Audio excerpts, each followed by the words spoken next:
आज हम आपको एक ऐसा सच्चा हॉरर इंसिडेंट बताने जा रहे हैं जो रियल लाइफ में हुआ था। यह कहानी है एक लड़की की जो अपने सपनों को पूरा करने के लिए कोटा चली गई थी, लेकिन वहां उसकी जिंदगी अचानक ही डरावने मोड़ पर पहुंच गई। हम इसे रिया और नेहा की कहानी कहेंगे। रिया झारखंड की रहने वाली थी। उसके परिवार में सिर्फ 3 लोग थे, रिया, उसकी माँ और पापा। रिया के पापा बिजली विभाग में काम करते थे। 2019 में रिया ने अपनी 12वीं की पढ़ाई अच्छे मार्क्स के साथ पूरी की और नीट की तैयारी के लिए कोटा के एक हॉस्टल में चली गई। हॉस्टल पहुंचते ही रिया ने अपने नए जीवन की शुरुआत की। नए दोस्त, नई उम्मीदें और एक नया वातावरण, सब कुछ नया था। रिया की मुलाकात एक लड़की से हुई जिसका नाम था नेहा। नेहा बनारस की रहने वाली थी और अलग हॉस्टल में रहती थी, लेकिन वही कोचिंग सेंटर दोनों के लिए था। धीरे धीरे लगभग 1 महीना बीत गया और रिया और नेहा की दोस्ती बहुत मजबूत हो गई। जो दूसरे हॉस्टल की लड़कियां होती थी वो देख के यही बोलती थी, यार तुम दोनों को देख के तो ऐसा लगता है जैसे 2 पिछड़ी बहनें मिल गई है।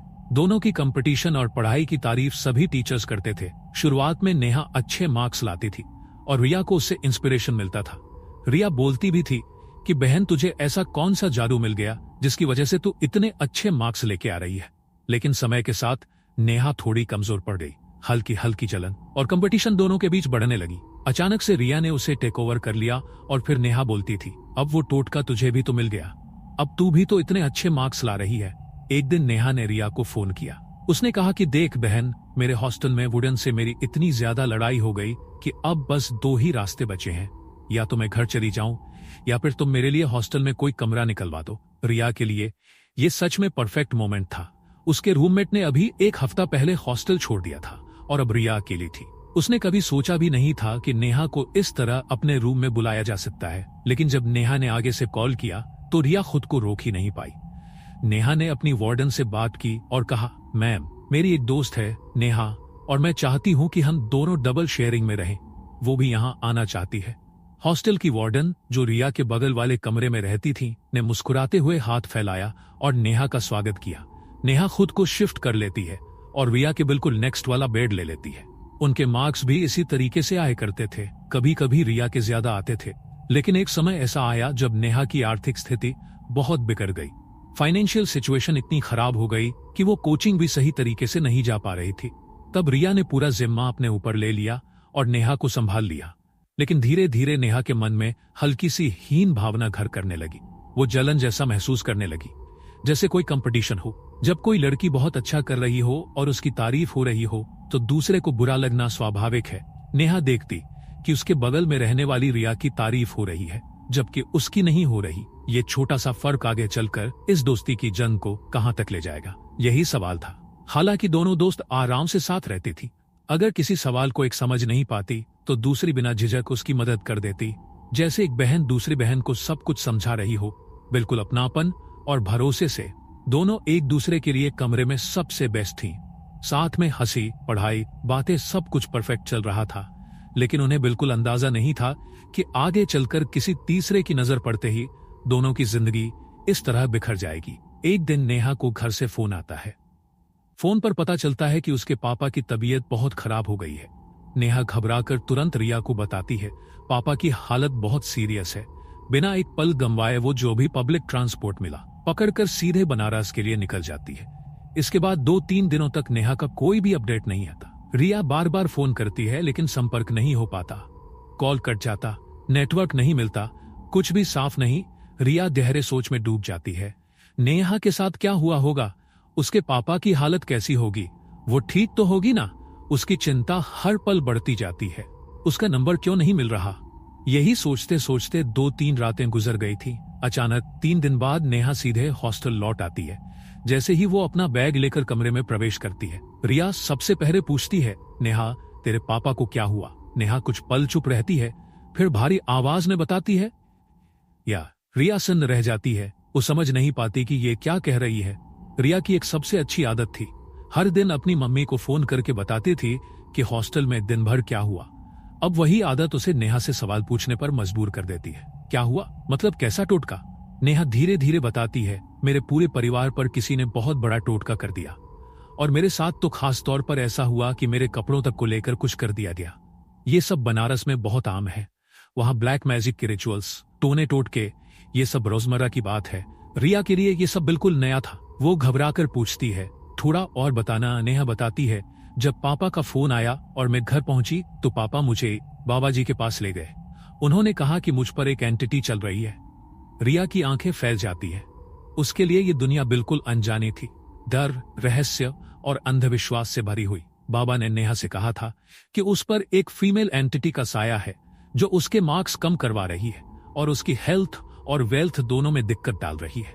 यह सुनते ही रिया के मन में तुरंत सवाल उठता है, क्या इसी वजह से इसके मार्क्स कम हो रहे हैं? लेकिन फिर वो खुद को समझाती है, अरे मेरी मेहनत में कमी थोड़ी ना है, इसका परफॉर्मेंस भी तो वजह हो सकता है। रिया ये सब सुनकर बात को थोड़ा इग्नोर कर देती है, पर मन में डर की एक हल्की परछाई बस जाती है। वो सोचती है, अगर सच में नेहा के साथ कोई एंटिटी है, अगर वो पास बैठी है, अगर वो मुझ तक आ गई तो कहीं मेरे साथ भी कुछ। यह सोचकर वो अंदर से घबरा जाती है, लेकिन बाहर से शांत बनी रहती है।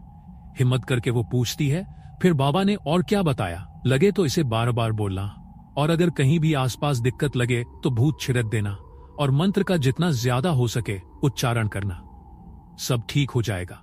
यह सुनकर माहौल और गंभीर हो जाता है। अब चीजें और अलग हो जाती है। रिया अपनी चीजों पर ध्यान देने लगती है और नेहा अपनी। नेहा ने तो जैसे साबित कर दिया कि उस पर कोई अदृश्य साया चल रहा है। रिया सतर्क हो जाती है। वो मन में सोचती है, मुझे थोड़ी दूरी बनानी होगी, कहीं ऐसा ना हो कि वो एंटिटी मेरे पास आ जाए। मुझे बचना होगा। अब दोनों के बीच एक अनकहा डर बैठ गया था। एक अपनी लड़ाई लड़ रही थी, दूसरी अपने डर से। दोस्ती बनी रही, लेकिन भीतर ही भीतर दोनों अलग हो रही थी। जब से नेहा वापस हॉस्टल आई थी, हालात धीरे धीरे बहुत अजीब होने लगे थे। रिया को हर वक्त डर सताने लगा था। रात होते ही उसे लगता जैसे कमरे में कोई भटक रहा हो, कोई है जो आसपास मंडरा रहा है। इसके अलावा सबसे ज्यादा परेशान करने वाली बात थी उसके बालों का टूटना। हेयर लॉस इतनी ज्यादा बढ़ गई थी कि रिया खुद घबरा उठी। उसे लगने लगा कि इसके पीछे कोई वजह है, कोई अदृश्य खतरा। धीरे धीरे रिया ने क्या किया, नेहा से दूरी बनाने लगी। वो कोचिंग सेंटर से देर से आने लगी ताकि उससे कम सामना हो, लेकिन जब वो देर से लौटती तो हॉस्टल के खाने में मन नहीं लगता। कई बार ऐसा हुआ कि नेहा उनका बचा हुआ खाना प्लेट में भरकर कमरे में ले आती। कई बार वो दोनों कोचिंग सेंटर में मिलते भी, लेकिन साथ बैठकर पढ़ाई नहीं करते, अलग अलग बैठते, जैसे किसी अनकहे डर ने उन्हें दूर कर दिया हो। बाकी दोस्त और टीचर हैरान थे, अचानक से ये दूरी क्यों? लेकिन रिया ने किसी से कुछ नहीं कहा, बस अपनी मम्मी को फोन पर बता देती, माँ नेहा घर से आई है, किसी बाबा ने बताया कि उसके साथ एक एंटिटी चलती है, वो अपने साथ भूत भी लेकर आई है, उसके पास एक मंत्र भी है। माँ ने सुनते ही कहा, देख बेटा, मुझे पता है तू पूजा पाठ नहीं करती, लेकिन किसी की दी हुई चीज मत खा लेना, बचकर रहना। माँ ने वही कहा जो हर माँ सोचती है, पहले बचाव करो। लेकिन जरा सोचिए, अगर नेहा के साथ सच में कोई दिक्कत थी, अगर उसके साथ चल रही एंटिटी उसकी प्रोटेक्शन के लिए थी, तो रिया का खाना उसे जरूरी क्यों नहीं लगा और रिया ने उस चीज को क्यों नहीं अपनाया? सिर्फ 1.5 हफ्ता बीता और रातें और भी अजीब होने लगी। जहां पहले वो दोनों साथ सोती थीं, अब कमरे में अजीब सा तनाव रहने लगा। नेहा जल्दी सो जाती, लेकिन रिया पूरी रात उसे घूरती रहती। उसे डर सताता, अगर इसके साथ सच में कोई एंटिटी है तो कहीं मुझे नुकसान न पहुंचा दे। रिया को चावल बिल्कुल पसंद नहीं था, लेकिन हॉस्टल में दिन भर बस चावल ही बनते और वो चावल भी नेहा ही लाकर देती। धीरे धीरे रिया मजबूरी में खाती जाती और हर कौर के साथ नेहा की तरफ देखती रहती। उसे समझ नहीं आता क्यों, लेकिन उसे लगने लगा जैसे उसके साथ भी कोई पोजेशन चल रहा हो। नेहा जहां भूत खाकर और मंत्र बोलकर ठीक हो रही थी, वहीं रिया को भी अजीब परेशानियां घेरने लगी। फिर एक नई बात शुरू हुई। सुबह उठते ही नेहा पानी में भूत घोलती और सीधे रिया के पास ले आती। रिया, मुझे तेरे साथ दिक्कत लग रही है, मेरी मान, तू भी ये पी लेना, तेरे अंदर भी अगर कोई एंटिटी होगी तो ठीक हो जाएगी। 2-3 दिन तक रिया ने इसे अनदेखा किया, लेकिन एक दिन उसका सब्र जवाब दे गया। गुस्से में बोल बैठी, मेरी मम्मी ने मना किया है यार, तुझे समझ नहीं आता क्या? मैं तुझे कितनी बार मना करती हूं, मुझे ये नहीं पीना, इसे मुझसे दूर रख प्लीज। बस इसके बाद दोनों की बातचीत कम हो गई। रात होते ही अजीब घटनाएं होने लगी। जैसे ही रात के 12 बजते रिया पलटकर देखती तो नेहा सो चुकी होती, लेकिन कमरे में अजीब आवाजें गूंजने लगती। फिर अचानक उसकी आंखें भारी हो जाती और वो सो जाती। ये सिलसिला 1.5 हफ्ते तक चलता रहा।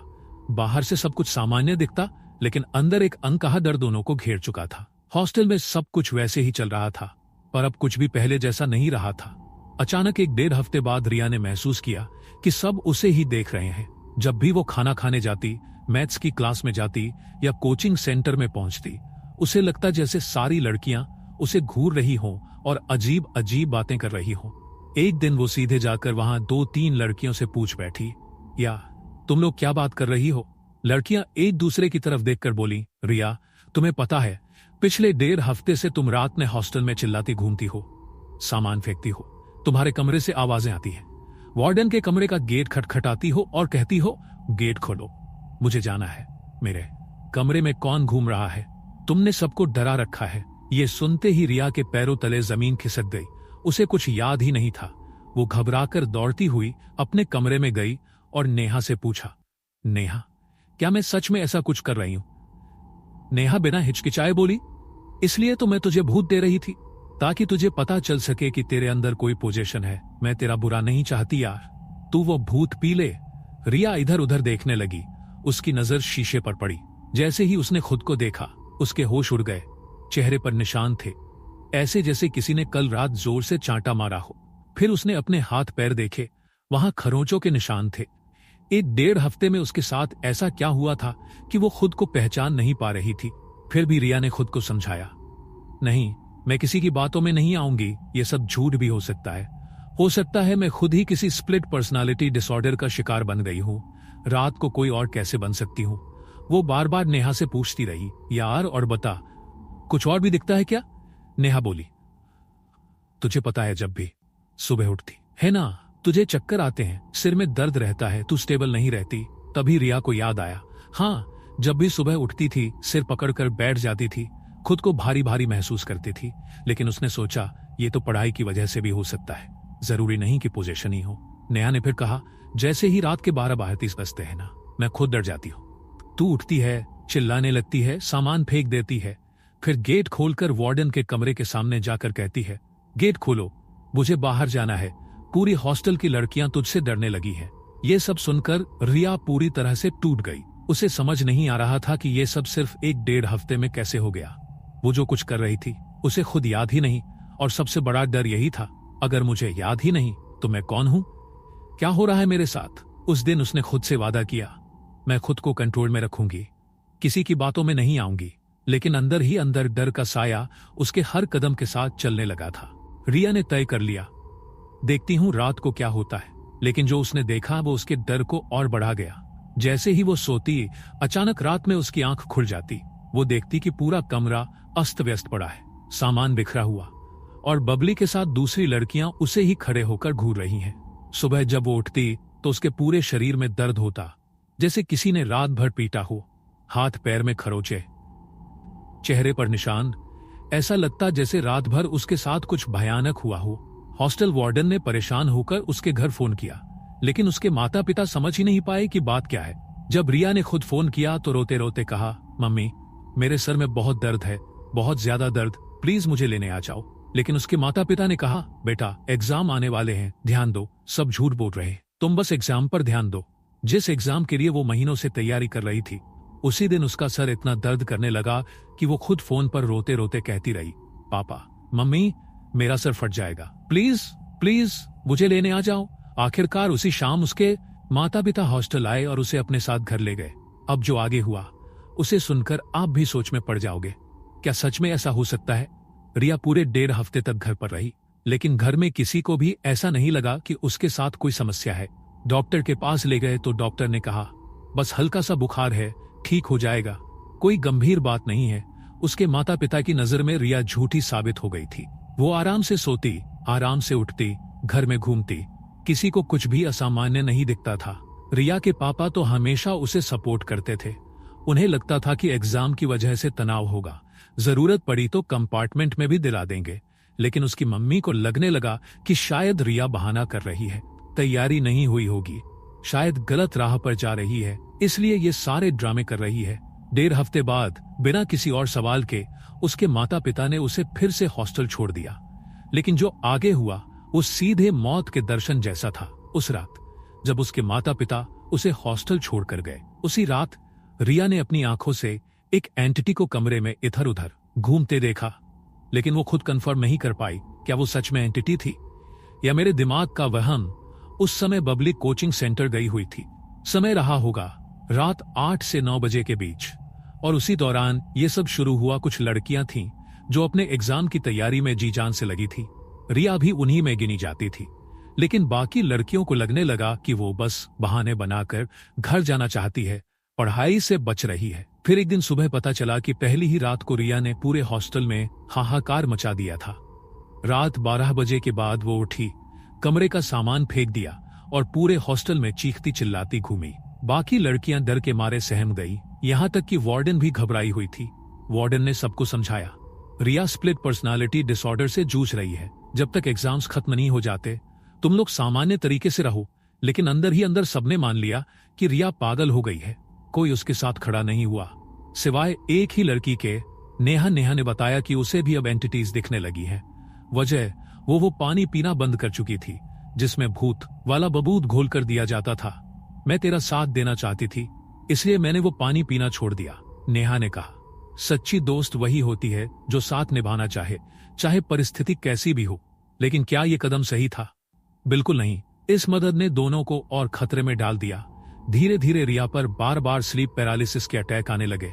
वो झेलती रही, पहली बार, दूसरी बार, दूसरी बार, लेकिन तीसरी बार जब उसने आंख खोली तो देखा एक एंटिटी उसका गला दबा रही है। कई रातों तक उसे ऐसा ही महसूस हुआ जैसे कोई उसके चारों तरफ बैठा हो। एक रात तो उसने उस एंटिटी का चेहरा साफ देखा।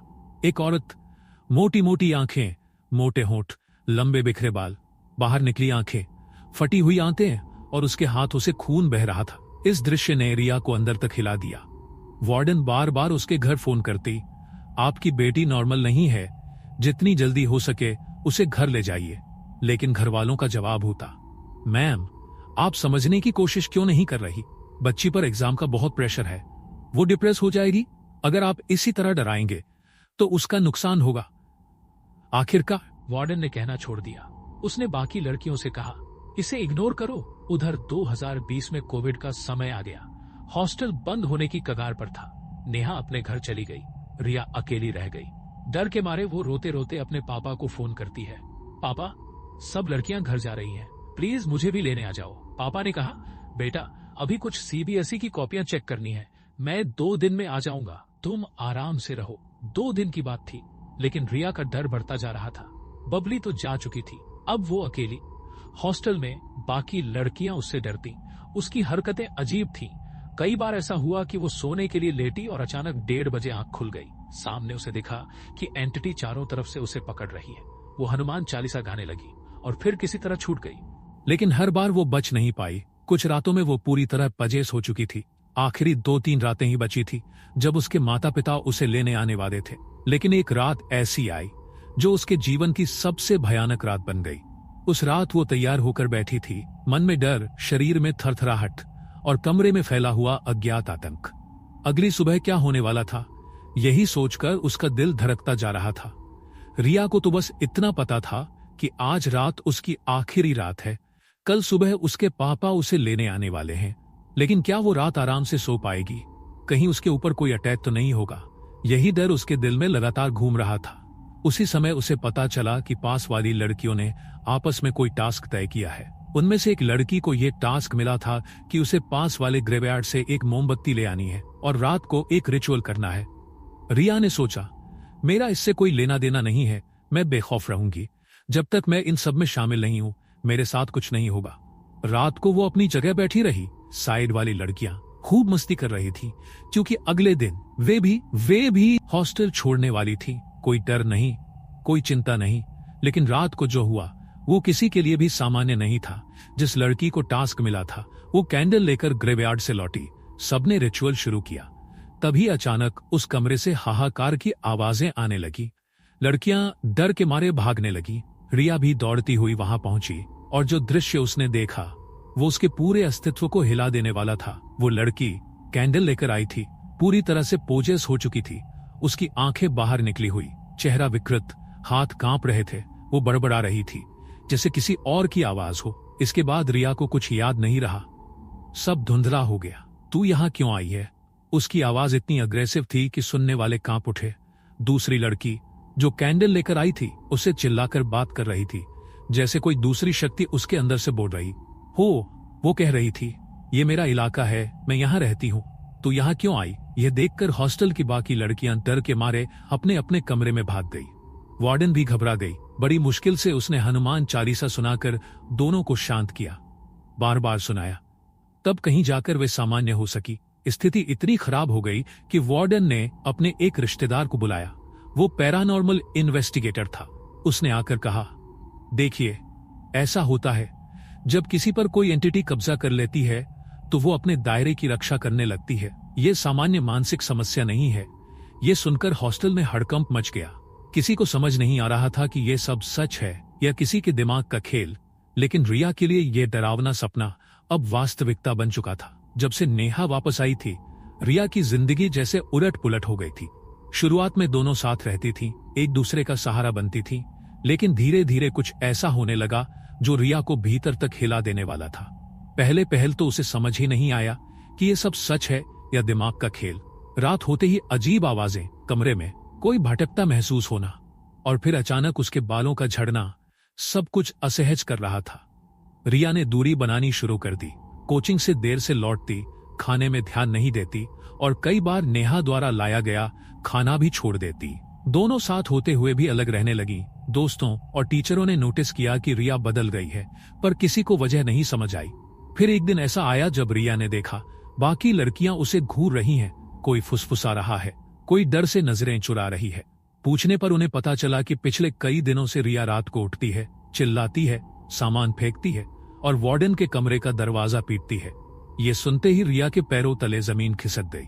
उसे याद ही नहीं था कि रात को वह क्या करती है। भागती हुई कमरे में पहुंची और नेहा से पूछा। नेहा ने गहरी सांस लेकर कहा, रिया, यही तो मैं तुझे समझाना चाहती थी। तेरे ऊपर कोई एंटिटी का असर है। मैं तेरा बुरा नहीं चाहती, इसलिए तुझे भूत वाला पानी पीने को कह रही थी। रिया सन्न रह गई, उसकी आंखें डर से फैल गई।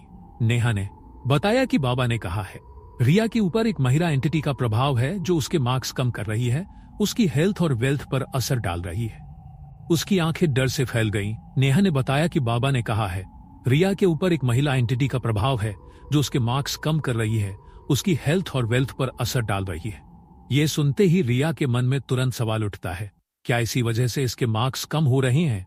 लेकिन फिर वो खुद को समझाती है, अरे मेरी मेहनत में कमी थोड़ी ना है, इसका परफॉर्मेंस भी तो वजह हो सकता है। रिया ये सब सुनकर बात को थोड़ा इग्नोर कर देती है, पर मन में डर की एक हल्की परछाई बस जाती है। वो सोचती है, अगर सच में नेहा के साथ कोई एंटिटी है, अगर वो पास बैठी, अगर वो मुझ तक आ गई तो कहीं मेरे साथ भी कुछ। ये सोचकर वो अंदर से घबरा जाती है, लेकिन बाहर से शांत बनी रहती है। नेहा धीरे धीरे बताती है, बाबा ने मुझे बबूत दिए हैं, बोले कि इसे पानी में घोलकर पीती रहना, और एक मंत्र भी दिया है। कहा है कि जब भी डर लगे तो इसे बार बार बोलना, और अगर कहीं भी आसपास दिक्कत लगे तो भूत छिड़क देना और मंत्र का जितना ज्यादा हो सके उच्चारण करना, सब ठीक हो जाएगा। यह सुनकर माहौल और गंभीर हो जाता है। अब चीजें और अलग हो जाती है। रिया अपनी चीजों पर ध्यान देने लगती है और नेहा अपनी। नेहा ने तो जैसे साबित कर दिया कि उस पर कोई अदृश्य साया चल रहा है। रिया सतर्क हो जाती है। वो मन में सोचती है, मुझे थोड़ी दूरी बनानी होगी, कहीं ऐसा ना हो कि वो एंटिटी मेरे पास आ जाए, मुझे बचना होगा। अब दोनों के बीच एक अनकहा डर बैठ गया था। एक अपनी लड़ाई लड़ रही थी, दूसरी अपने डर से। दोस्ती बनी रही, लेकिन भीतर ही भीतर दोनों अलग हो रही थी। जब से नेहा वापस हॉस्टल आई थी, हालात धीरे धीरे बहुत अजीब होने लगे थे। रिया को हर वक्त डर सताने लगा था। रात होते ही उसे लगता जैसे कमरे में कोई भटक रहा हो, कोई है जो आसपास मंडरा रहा है। इसके अलावा सबसे ज्यादा परेशान करने वाली बात थी उसके बालों का टूटना। हेयर लॉस इतनी ज्यादा बढ़ गई थी कि रिया खुद घबरा उठी। उसे लगने लगा कि इसके पीछे कोई वजह है, कोई अदृश्य खतरा। धीरे धीरे रिया ने क्या किया, नेहा से दूरी बनाने लगी। वो कोचिंग सेंटर से देर से आने लगी ताकि उससे कम सामना हो, लेकिन जब वो देर से लौटती तो हॉस्टल के खाने में मन नहीं लगता। कई बार ऐसा हुआ कि नेहा उनका बचा हुआ खाना प्लेट में भरकर कमरे में ले आती।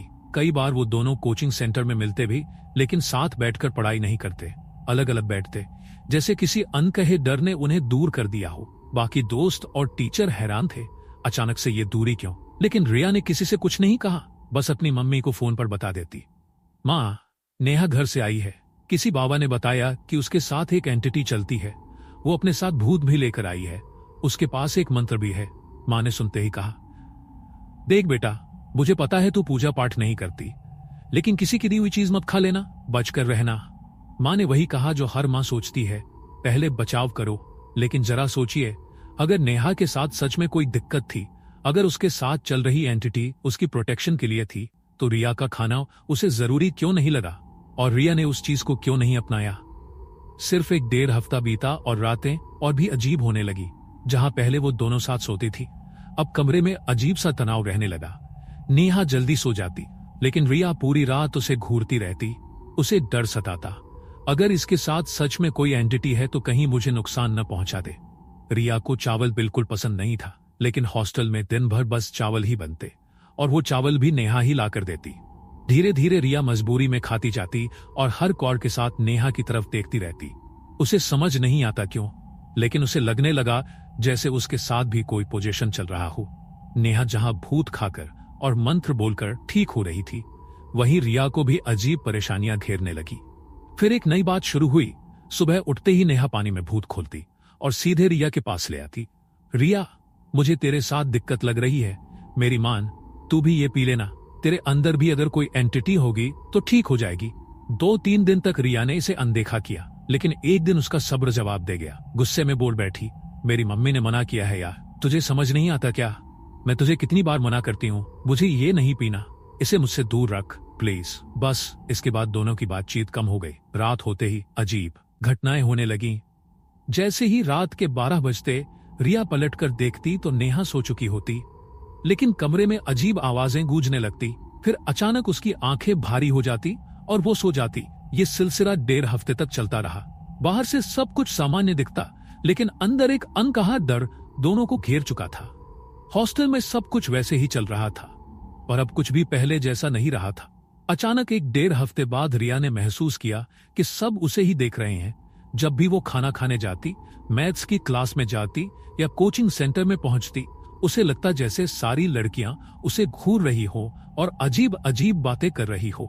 एक दिन वो सीधे जाकर वहां 2-3 लड़कियों से पूछ बैठी, यार तुम लोग क्या बात कर रही हो? लड़कियां एक दूसरे की तरफ देखकर बोली, रिया तुम्हें पता है पिछले 1.5 हफ्ते से तुम रात में हॉस्टल में चिल्लाती घूमती हो, सामान फेंकती हो, तुम्हारे कमरे से आवाजें आती है, वार्डन के कमरे का गेट खटखटाती हो और कहती हो, गेट खोलो, मुझे जाना है, मेरे कमरे में कौन घूम रहा है, तुमने सबको डरा रखा है। ये सुनते ही रिया के पैरों तले जमीन खिसक गई। उसे कुछ याद ही नहीं था। वो घबराकर दौड़ती हुई अपने कमरे में गई और नेहा से पूछा, नेहा क्या मैं सच में ऐसा कुछ कर रही हूँ? नेहा बिना हिचकिचाए बोली, इसलिए तो मैं तुझे भूत दे रही थी, ताकि तुझे पता चल सके कि तेरे अंदर कोई पोजीशन है। मैं तेरा बुरा नहीं चाहती यार, तू वो भूत पी ले। रिया इधर उधर देखने लगी। उसकी नजर शीशे पर पड़ी। जैसे ही उसने खुद को देखा, उसके होश उड़ गए। चेहरे पर निशान थे, ऐसे जैसे किसी ने कल रात जोर से चांटा मारा हो। फिर उसने अपने हाथ पैर देखे, वहां खरोंचों के निशान थे। 1.5 हफ्ते में उसके साथ ऐसा क्या हुआ था कि वो खुद को पहचान नहीं पा रही थी। फिर भी रिया ने खुद को समझाया, नहीं, मैं किसी की बातों में नहीं आऊंगी, ये सब झूठ भी हो सकता है मैं खुद ही किसी स्प्लिट पर्सनालिटी डिसऑर्डर का शिकार बन गई हूँ। रात को कोई और कैसे बन सकती हूँ? वो बार बार नेहा से पूछती रही, यार और बता, कुछ और भी दिखता है क्या? नेहा बोली, तुझे पता है जब भी सुबह उठती है ना, तुझे चक्कर आते हैं, सिर में दर्द रहता है, तू स्टेबल नहीं रहती। तभी रिया को याद आया, हाँ, जब भी सुबह उठती थी सिर पकड़कर बैठ जाती थी, खुद को भारी भारी महसूस करती थी। लेकिन उसने सोचा, ये तो पढ़ाई की वजह से भी हो सकता है, जरूरी नहीं कि पोजीशन ही हो। नेहा ने फिर कहा, जैसे ही रात के 12-12:30 बजते हैं ना, मैं खुद डर जाती हूँ। तू उठती है, चिल्लाने लगती है, सामान फेंक देती है, फिर गेट खोलकर वार्डन के कमरे के सामने जाकर कहती है, गेट खोलो, मुझे बाहर जाना है, पूरी हॉस्टल की लड़कियां तुझसे डरने लगी है। ये सब सुनकर रिया पूरी तरह से टूट गई। उसे समझ नहीं आ रहा था कि ये सब सिर्फ 1-1.5 हफ्ते में कैसे हो गया। वो जो कुछ कर रही थी उसे खुद याद ही नहीं, और सबसे बड़ा डर यही था, अगर मुझे याद ही नहीं तो मैं कौन हूं, क्या हो रहा है मेरे साथ। उस दिन उसने खुद से वादा किया, मैं खुद को कंट्रोल में रखूंगी, किसी की बातों में नहीं आऊंगी। लेकिन अंदर ही अंदर डर का साया उसके हर कदम के साथ चलने लगा था। रिया ने तय कर लिया, देखती हूं रात को क्या होता है, देखती हूं रात को क्या होता है। लेकिन जो उसने देखा वो उसके डर को और बढ़ा गया। जैसे ही वो सोती, अचानक रात में उसकी आंख खुल जाती वो देखती कि पूरा कमरा अस्त व्यस्त पड़ा है, सामान बिखरा हुआ, और बबली के साथ दूसरी लड़कियां उसे ही खड़े होकर घूर रही हैं। सुबह जब वो उठती तो उसके पूरे शरीर में दर्द होता, जैसे किसी ने रात भर पीटा हो। हाथ पैर में खरोंचे, चेहरे पर निशान, ऐसा लगता जैसे रात भर उसके साथ कुछ भयानक हुआ हो। हॉस्टल वार्डन ने परेशान होकर उसके घर फोन किया, लेकिन उसके माता पिता समझ ही नहीं पाए कि बात क्या है। जब रिया ने खुद फोन किया तो रोते रोते कहा, मम्मी, मेरे सर में बहुत दर्द है, बहुत ज्यादा दर्द, प्लीज मुझे लेने आ जाओ। लेकिन उसके माता पिता ने कहा, बेटा, एग्जाम आने वाले हैं, ध्यान दो, सब झूठ बोल रहे हैं, तुम बस एग्जाम पर ध्यान दो। जिस एग्जाम के लिए वो महीनों से तैयारी कर रही थी, उसी दिन उसका सर इतना दर्द करने लगा कि वो खुद फोन पर रोते रोते कहती रही, पापा, मम्मी, मेरा सर फट जाएगा, प्लीज मुझे लेने आ जाओ। आखिरकार उसी शाम उसके माता पिता हॉस्टल आए और उसे अपने साथ घर ले गए। अब जो आगे हुआ उसे सुनकर आप भी सोच में पड़ जाओगे। क्या सच में ऐसा हो सकता है? रिया पूरे 1.5 हफ्ते तक घर पर रही, लेकिन घर में किसी को भी ऐसा नहीं लगा कि उसके साथ कोई समस्या है। डॉक्टर के पास ले गए तो डॉक्टर ने कहा, बस हल्का सा बुखार है, ठीक हो जाएगा, कोई गंभीर बात नहीं है। उसके माता पिता की नजर में रिया झूठी साबित हो गई थी। वो आराम से सोती, आराम से उठती, घर में घूमती, किसी को कुछ भी असामान्य नहीं दिखता था। रिया के पापा तो हमेशा उसे सपोर्ट करते थे। उन्हें लगता था कि एग्जाम की वजह से तनाव होगा, जरूरत पड़ी तो कंपार्टमेंट में भी दिला देंगे। लेकिन उसकी मम्मी को लगने लगा कि शायद रिया बहाना कर रही है, तैयारी नहीं हुई होगी, शायद गलत राह पर जा रही है, इसलिए ये सारे ड्रामे कर रही है।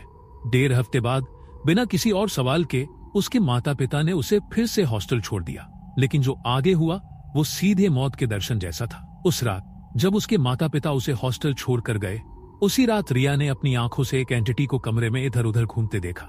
लेकिन वो खुद कंफर्म नहीं कर पाई, क्या वो सच में एंटिटी थी या मेरे दिमाग का वहम। उस समय बबली कोचिंग सेंटर गई हुई थी। समय रहा होगा रात 8 से 9 बजे के बीच, और उसी दौरान ये सब शुरू हुआ। कुछ लड़कियां थीं जो अपने एग्जाम की तैयारी में जी जान से लगी थी। रिया भी उन्हीं में गिनी जाती थी। लेकिन बाकी लड़कियों को लगने लगा कि वो बस बहाने बनाकर घर जाना चाहती है, पढ़ाई से बच रही है। फिर एक दिन सुबह पता चला कि पहली ही रात को रिया ने पूरे हॉस्टल में हाहाकार मचा दिया था। रात 12 बजे के बाद वो उठी, कमरे का सामान फेंक दिया और पूरे हॉस्टल में चीखती चिल्लाती घूमी। बाकी लड़कियां डर के मारे सहम गई, यहां तक कि वार्डन भी घबराई हुई थी। वार्डन ने सबको समझाया, रिया स्प्लिट पर्सनालिटी डिसऑर्डर से जूझ रही है, जब तक एग्जाम्स खत्म नहीं हो जाते तुम लोग सामान्य तरीके से रहो। लेकिन अंदर ही अंदर सबने मान लिया कि रिया पागल हो गई है। कोई उसके साथ खड़ा नहीं हुआ, सिवाय एक ही लड़की के। नेहा ने बताया कि उसे भी अब एंटिटीज दिखने लगी हैं।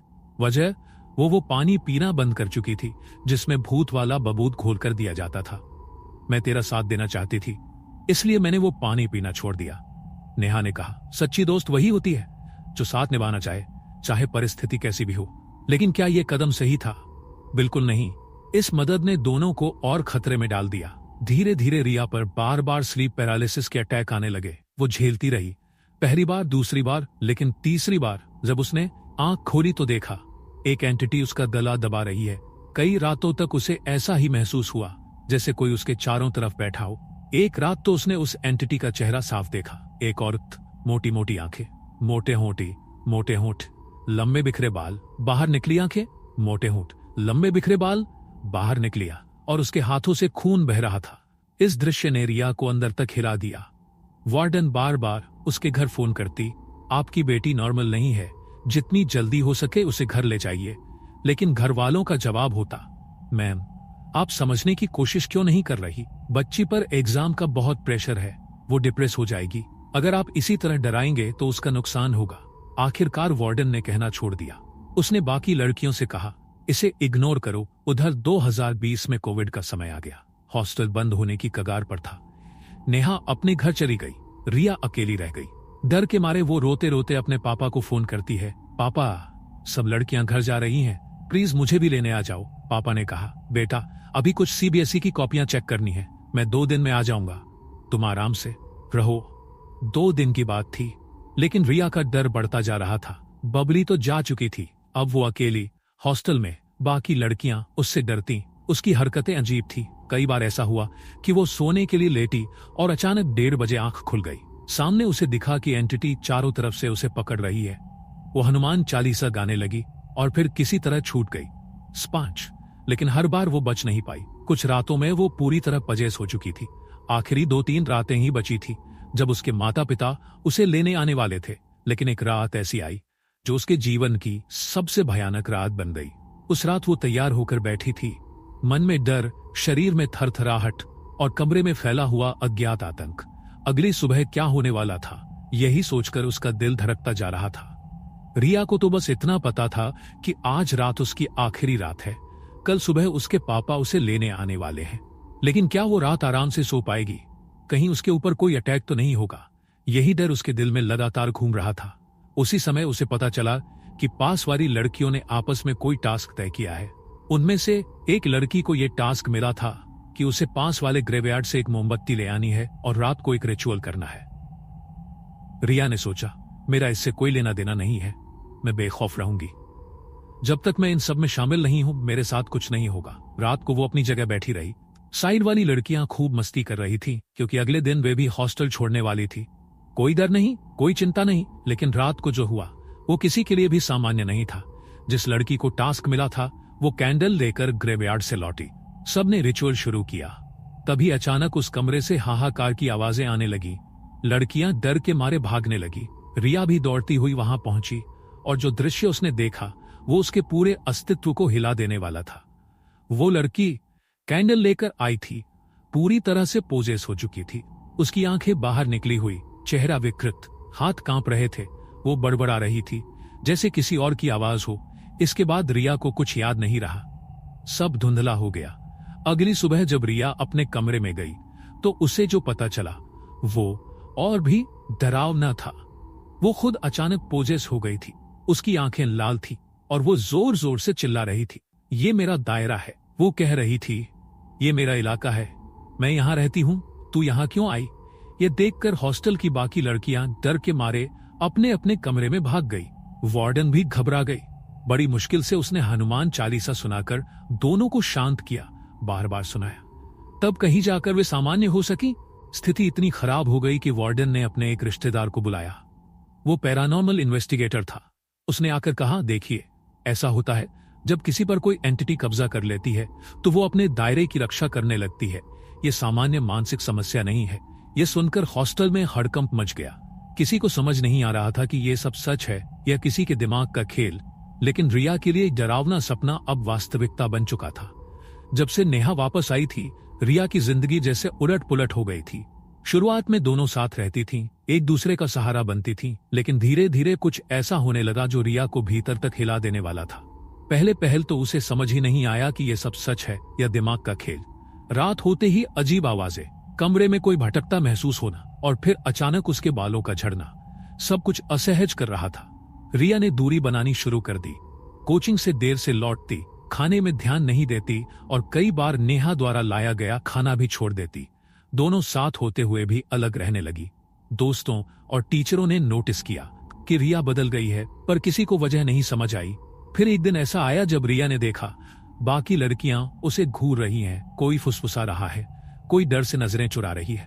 पूछने पर उन्हें पता चला कि पिछले कई दिनों से रिया रात को उठती है, चिल्लाती है, सामान फेंकती है और वार्डन के कमरे का दरवाजा पीटती है। ये सुनते ही रिया के पैरों तले जमीन खिसक गई। उसे याद ही नहीं था कि रात को वह क्या करती है। भागती हुई कमरे में पहुंची और नेहा से पूछा, नेहा, सच बता, क्या हो रहा है मेरे साथ? नेहा ने गहरी सांस लेकर कहा, रिया, यही तो मैं तुझे समझाना चाहती थी। तेरे ऊपर कोई एंटिटी का असर है। मैं तेरा बुरा नहीं चाहती, इसलिए तुझे भूत वाला पानी पीने को कह रही थी। रिया सन्न रह गई, उसकी आंखें डर से फैल गई।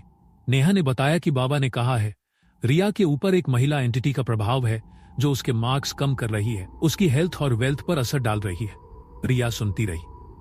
उसके मन में डर और शक का मिश्रण था। क्या सच में ऐसा हो सकता है?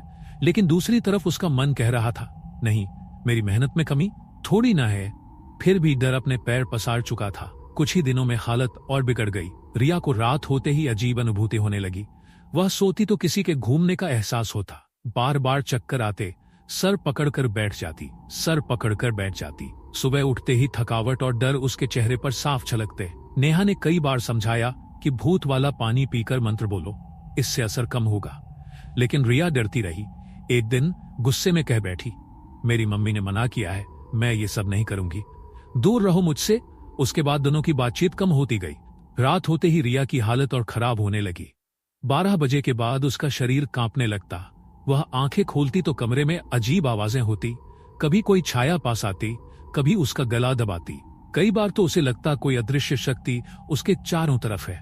और फिर एक सुबह पूरी हॉस्टल में हड़कंप मच गया। सभी लड़कियां कहने लगीं कि रिया रात को उठती है, चिल्लाती है, वार्डन का दरवाजा पीटती है, सामान फेंक देती है। रिया को कुछ याद नहीं था। जब उसने सब सुना तो वह बुरी तरह टूट गई। खुद को आईने में देखा तो हाथ पैर पर खरोचों के निशान थे, चेहरा थका हुआ, आंखों के नीचे गहरे दाग। फिर भी उसने खुद को समझाया, शायद ये सब दिमाग का खेल है, शायद मैं स्प्लिट पर्सनालिटी डिसऑर्डर का शिकार हूं। लेकिन डर धीरे धीरे अंदर गहराता गया। हॉस्टल की लड़कियां उससे डरने लगी। वार्डन ने घर फोन किया, पर घर वालों ने कहा, बेटा एग्जाम का समय है, बस ध्यान दो, ये सब बहाना है। रिया की हालत और खराब हुई। परीक्षा का दिन आया और उसके सर में इतनी तेज दर्द उठा कि वह खुद को संभाल नहीं पाई। रोते रोते अपने पापा को फोन कर कहा, पापा मुझे लेने आ जाओ, मेरा सर फट जाएगा। अंततः उसके पापा उसे लेने आए और घर ले गए, लेकिन वहां भी उसका दर्द और डर किसी को समझ नहीं आया। डॉक्टर ने कहा, हल्का बुखार है, आराम करिए। घर में सबको लगा रही, बहाना कर रही है। कुछ दिन सब ठीक चला, पर फिर वही डर लौट आया। रात होते ही वह बर्तन तोड़ देती, अजीब आवाजें निकालती और कहती, मैं इसे नहीं छोड़ूंगी। घर वाले डर गए, कई उपाय किए, पंडित बुलाए, लेकिन कोई असर नहीं हुआ। तब जाकर उन्होंने एक सिद्धि प्राप्त पंडित से संपर्क किया जो दूर रहते थे। उन्होंने फोन पर कहा, कोविड के कारण मैंने सबकी मदद बंद कर दी है, लेकिन आपकी बच्ची की हालत देखकर मदद करूंगा।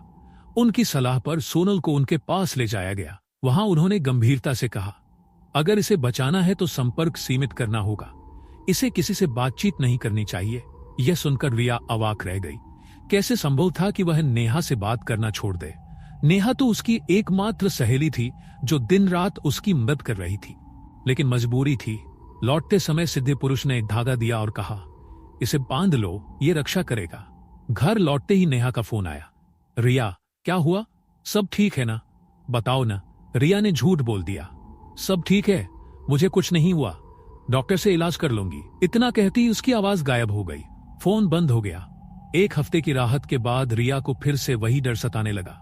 अब उसे समझ नहीं आ रहा था, क्या यह मानसिक बीमारी है या सच में कोई अदृश्य ताकत उसका पीछा कर रही है।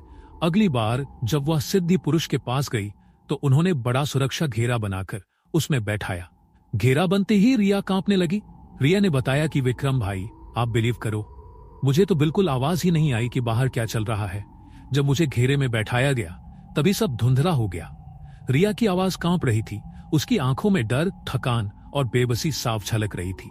मुझे तो होश ही नहीं रहा।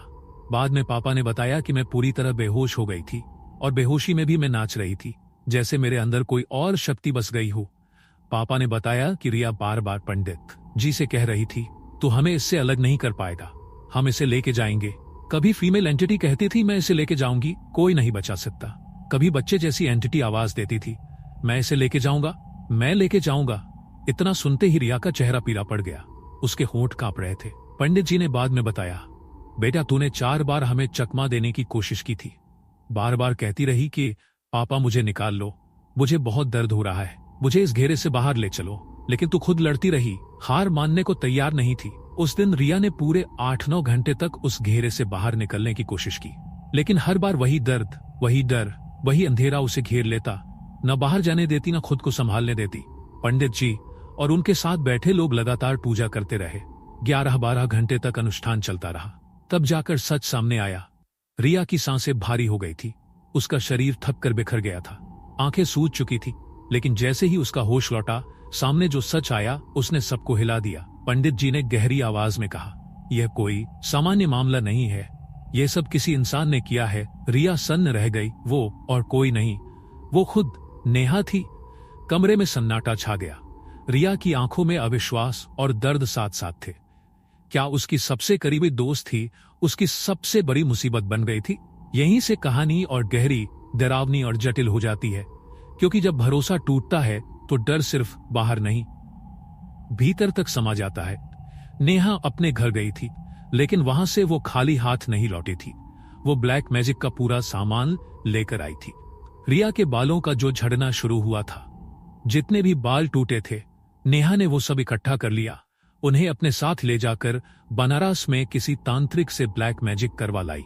फिर उस भूत को सीधे रिया के खाने में मिलाना शुरू कर दिया गया। ध्यान रहे, वो भूत नहीं था जिससे नेहा खुद बची रहती थी। वो कुछ और ही था। वो ऐसा जहर था जो रिया को धीरे धीरे कब्जे में लेने के लिए तैयार किया गया था।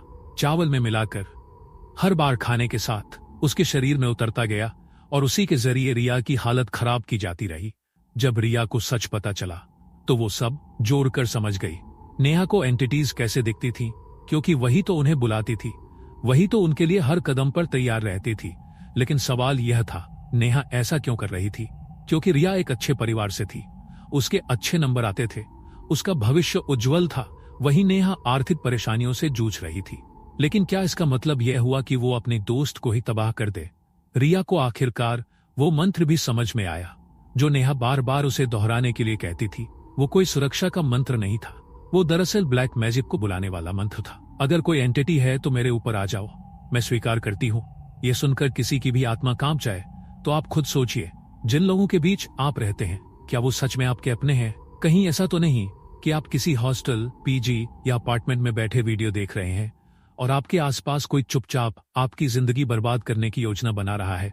अगर आपको भी ऐसा कुछ महसूस हुआ है तो कमेंट में जरूर बताइए। छोटे छोटे बच्चे जो अपने करियर के दबाव में टूट रहे हैं, वो ऐसे जादू टोने का सहारा ले रहे हैं। अगर यही चलता रहा तो कल युद्ध न्यूक्लियर बम से नहीं, टोने टोटकों से होगा।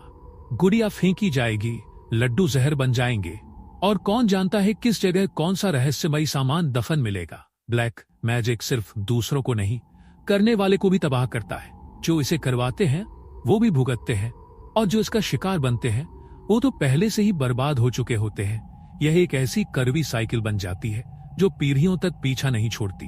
मैं बस इतना कहना चाहता हूँ, अगर आप रिया जैसी लड़कियों को जानते हैं जो अकेले रह रही हैं या डर से घिरी हैं, तो उनके पेरेंट्स से विनती है, अपने बच्चों की बातों को हल्के में मत लीजिए।